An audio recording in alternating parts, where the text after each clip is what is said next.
One of the things we're really interested in doing is getting fresh, healthy food to families who need it. We're very blessed to live in California, but the way that our ag system is set up, there's so much waste in the system. So through partnerships with growers, the San Francisco Food Bank is able to recuperate a lot of the vegetables and fruit that would go to waste. And we give away literally tons of fresh fruit and vegetables every week. I think what we're interested in is not simply being a bunch of nice church ladies who are giving food to other people, but really helping communities to build community and to empower themselves by helping others, and to be able to use what people have to give in terms of fighting hunger. People are hungry for connection with one another. They're hungry not only for ritual connection, but for the ordinary experience of sitting down and eating a meal at a table with other people.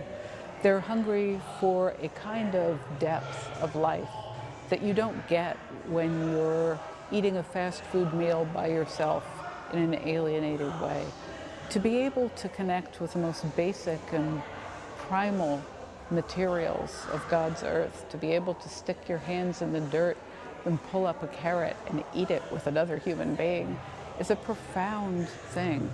And in any way that we can offer opportunities for people to connect with each other, particularly in our world now, to offer cross-class opportunities for people to connect and do something real together, something as real as sharing a bowl of soup, that's an important thing to do. I think one of the barriers to participation for a lot of individuals and for a lot of church communities is feeling overwhelmed by the scope of global hunger, by the scope of poverty in the United States. But what I think is really important is to remember that there's always a place to jump in. There's always a place to jump in, whether it's simply about inviting people to dinner, whether it's simply about growing an extra row of vegetables in your garden to donate to people who are doing it, and whether it's about working with your neighbors to try to figure out what are the actual problems in your community and how can you address those. Hunger is not abstract. Hunger is a real situation that people live in their own flesh, and it gets answered by us taking responsibility in our own flesh. Sometimes that looks like community organizing for political means, to work as we work to try to make food stamps more accessible to people, or to try to improve lunches and nutrition for kids in schools.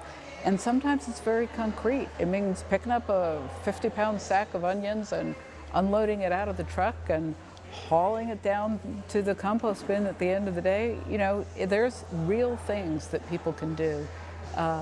You don't have to fix everything to be able to jump in and do something. Be the change that you want to see in the world. Everybody stand up. Stand up, stand up. Everybody, everybody, everybody stand up. Be the change that you want.